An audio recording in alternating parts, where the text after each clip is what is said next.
Honorable Chief Minister of Telangana State, Sri K. Chandrasekhar Rao Garu, my dear Justice V. Ramasubramaniam, Judge Supreme Court of India, Sri Justice Satish Chandra Sharma, Chief Justice Telangana High Court, Sri A. Indrakaran Reddy, Minister for Law and Government of Telangana, Sri Prasant Kumar Mishra, Chief Justice of Andhra Pradesh High Court, Justice Vijal Buyan, Judge, Telangana High Court, brother and sister judges of Telangana High Court, Registrar Generals and other registry of the Telangana High Court, judicial officers, law officers, distinguished guests, media friends, ladies and gentlemen. It is a great pleasure and satisfaction for me today to attend this state-level judicial officers conference. After formation of the Telangana state, first time we are all meeting here to strengthen the judicial system in the state. And very happy. I think in 6 years back, when the combined state judicial office conference has taken place, after 6 years almost, now we are meeting. And after 2 years of this pandemic, once again, we are meeting with little ease and relaxed mode. The purpose of this conference, you are aware that we are to exchange the views, learn some more knowledge in dispensation of the justice, and improving the judicial system in the state. Apart from that, we have to strengthen the grassroots of the district judiciary. That is the main object. Performance of any organization delivering any form of service must be assessed in terms of its effectiveness in achieving its goals. So, the most important thing is we have to, this 2 days program, the learned senior judges, Justice Ramasubramaniam and other senior judges are here to give inputs to increase the performance of the judicial system in the state. And some of the issues which I want to highlight. First, after taking over as a Chief Justice, I have taken 2 important issues which is necessary, I thought which is more important. That is, one is the infrastructure of the judiciary, second is filling up the vacancies. The reason is access to justice is possible only when we provide sufficient number of courts as well as infrastructure so the people, the litigant public can approach the institution for justice. At the same time, our judiciary is overburdened. I don't want to bother all of you by giving the figures, statistics, etc. But it is admitted fact, there is no dispute. The pendency is increased, cases are coming out. The reasons are 100. I don't want to say that also. In the circumstances, it is the feeling that once if you go to court, how many years it takes to get the results is a big question mark. Wherever you go, the first question asked is how many days it takes to decide a case. And thereafter, the hierarchy of appeal system in the country, it takes more time. So I thought that it is necessary that we must appoint as many judges as possible. I don't want to keep even one vacancy, either in the high courts as well as in the Supreme Court or the district judiciary, and also strengthen the system. I requested the Government of India, after a detailed survey by the Supreme Court Registry about the infrastructures in the different parts of the country, different courts, it was found it is very inadequate. You are all fortunate because Telangana state, as Chief Minister and the government has last 8 years, whatever you are asking, they are giving. So you got good number of courts, court buildings. Still, it requires more facilities, I agree. Then today he has announced all that. I will come back to that later on. The first step, when come to the Telangana state is concerned, when the file is pending last 2 years for increasing the number of judges from 24 to 42, I have immediately cleared it, and fortunately we appointed 17 fresh appointments after I have taken oath. Last time there are 12 recommendations was made, out of that 2 was pending. I am trying my best to clear those 2 names also.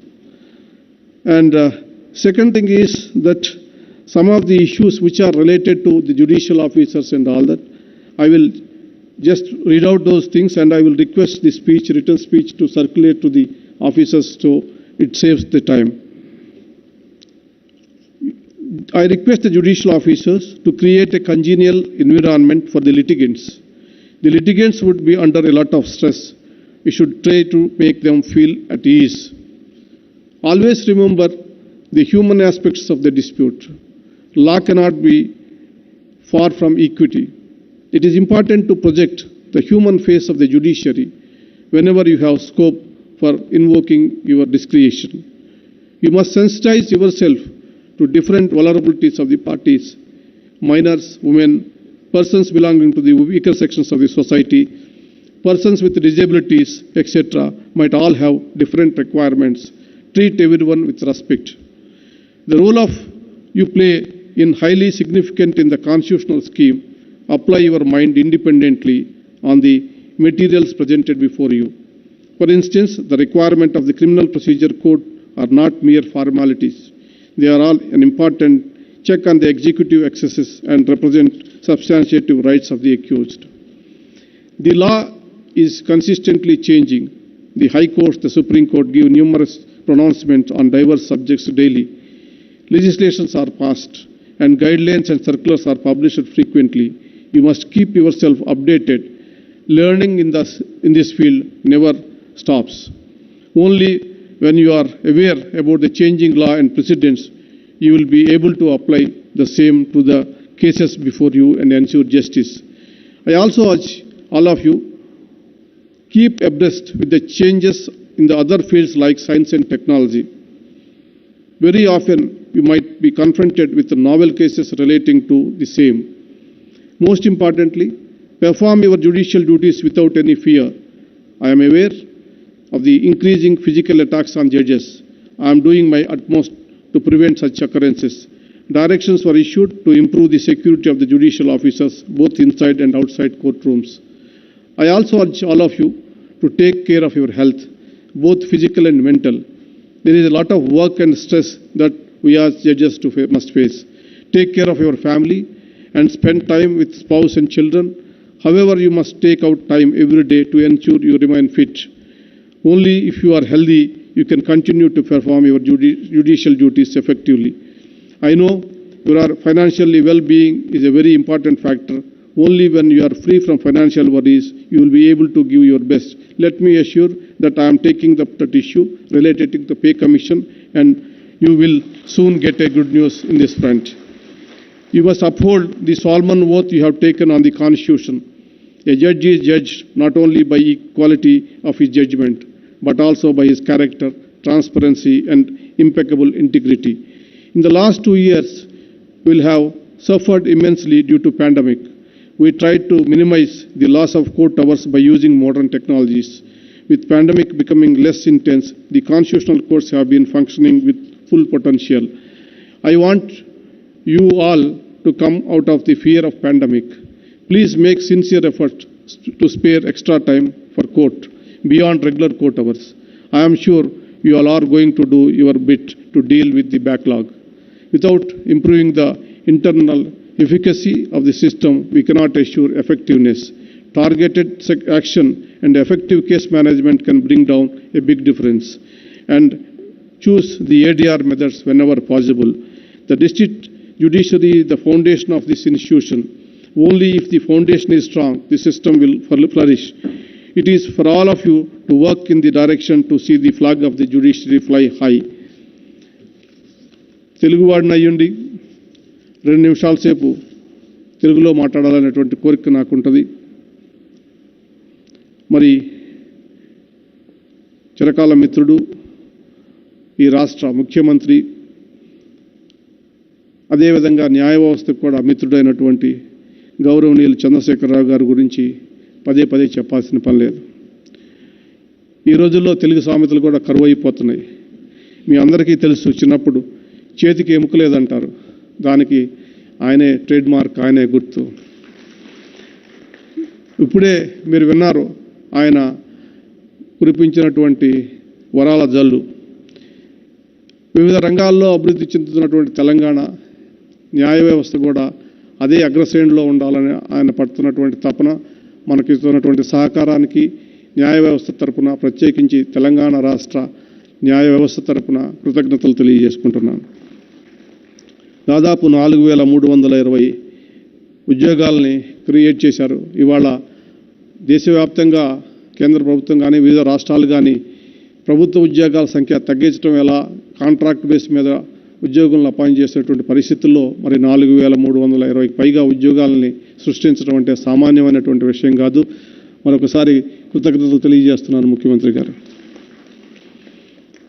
ఆయన అదేవిధంగా ప్రత్యామ్నాయ విధానం కోసం international arbitration centre అనేటటువంటి, mediation and arbitration centre అనేటటువంటిది ఊహించగానే నా స్వప్నాన్ని మరి నిజం చేసి ఇక్కడ ఆల్రెడీ అది ఫంక్షనింగ్ జరుగుతుంది. అది అంతేకాకుండా దానికి ఒక స్థలం కేటాయించి, నిధులు కేటాయించి దానికి ఒక శాశ్వతమైనటువంటి ఏర్పాటు చేశారు. వారికి దాని సందర్భంగా కూడా కృతజ్ఞతలు తెలియజేసుకుంటున్నా. ఇంటర్నేషనల్ ఆర్బిట్రేషన్ సెంటర్ అనేటటువంటిది, మీడియేషన్ సెంటర్ అనేటటువంటిది ఆర్థిక వ్యవస్థ బలపడటానికి ఉపయోగపడేటటువంటిది. ప్రపంచవ్యాప్తంగా అనేక దేశాలకు సంబంధించినటువంటి కంపెనీలన్నీ కూడా హైదరాబాద్లో ఉన్నాయి. మరి ఆ కంపెనీలకు సంబంధించినటువంటి అంతర్జాతీయ వివాదాలు, అదేవిధంగా స్థానికంగా ఉన్నటువంటి ప్రత్యేకించి వాణిజ్యానికి సంబంధించినటువంటి వివాదాలు కూడా మరి సత్వరంగా పరిష్కరించడం కోసం జరిగింది. అదొక ఆదర్శప్రాయమైనటువంటి సంస్థగా మారింది. ఇక్కడ ఏర్పాటు చేసిన తర్వాత ప్రతి రాష్ట్రం నుంచి కూడా అదే రకంగా నన్ను అడుగుతున్నారు, మా రాష్ట్రంలో కూడా ఏర్పాటు చేయండి అని. నేను ఒకటే చెప్పాను, ఇది ఏర్పాటు చేసిన తర్వాత ఇది విజయవంతం అవుతుంది. అప్పుడే వివిధ అంతర్జాతీయ వివాదాలకు సంబంధించినటువంటి కేసులు కూడా ఇక్కడికి రావటం మొదలైనవి. ఇది బలపడిన తర్వాత దీని తాలూకా సెంటర్స్ని మీకు ఫ్రాంచైజ్ రూపంలో ఇస్తానని చెప్పేసి మిగతా రాష్ట్రాల వారికి వాగ్దానం చేస్తున్నాను. ఆయన చేయి మంచిది కాబట్టి ఈ సంస్థ ఇంత త్వరలో మరి అభివృద్ధి చెందింది. అది ఒక్క వివాదాలకే కాదు, ప్రత్యక్షంగా పరోక్షంగా అనేక మంది న్యాయవాదులకి, న్యాయ వ్యవస్థకు సంబంధించినటువంటి వారికి ఉద్యోగాలు, జీవనోపాధి కలుగుతుంది అనేటువంటి విషయాన్ని కూడా గుర్తుపెట్టుకోవాలి. ఇక సంబంధించి మన చీఫ్ జస్టిస్ మిశ్రా గారు, Mishra, your active steps which was taken to strengthen the judiciary of the state. I am very happy. We are fortunate that a hard-working Chief Justice is here to take care of the judiciary of Telangana. Indrakaran Reddy గారు, లా మంత్రి గారు, ఆయన కూడా దాదాపు ఒక 25 సంవత్సరాలకు పైగా మిత్రుడు నాకు. మేము కలిసి కొన్ని న్యాయ సంబంధించినటువంటి విషయాలు, నేను లాయర్గా ఉన్నప్పుడు ఆయన కూడా అప్పటికి కూడా ఆయన యాక్టివ్ ఎమ్మెల్యే, అనేకమైనటువంటి సమస్యల మీద కలిసి పనిచేసాం. ఆయన కూడా లా మంత్రిగా ఉండటంతో చాలా చొరవ తీసుకొని అనేకమైనటువంటి కార్యక్రమాల్లో మరి న్యాయ వ్యవస్థకు సహకరిస్తున్నారు. ఇక కొన్ని న్యాయ వ్యవస్థకు సంబంధించినటువంటి ఖాళీలు ఉన్నాయి. I request the Honorable Chief Justice of India to expedite the appointment of the judges to the High Court. Please take care of representation of all sections of the people, and social justice has to be there. At the same time, inclusivity does not mean only women. Inclusivity means the representation of all regions of the people, all communities of the people. Please take care and expedite those appointments also. ముఖ్యమంత్రి గారికి కృతజ్ఞతలు తెలియజేసుకుంటూ ఆయన దాశరథి గారు అన్నారు, నా తెలంగాణ కోటి రత్నాల వీణని. ఆయన అందరికీ కూడా వీణల్ని బహుకరించారు. మరి నాకేమో నెమలి బొమ్మ ఇచ్చారు. బహుశా అది జాతీయ పక్షి కావటమేమో. నమస్కారం. ఈ అవకాశం ఇచ్చినటువంటి మీ అందరికీ కూడా కృతజ్ఞతలు తెలియజేసుకుంటున్నాను. Thank you very much.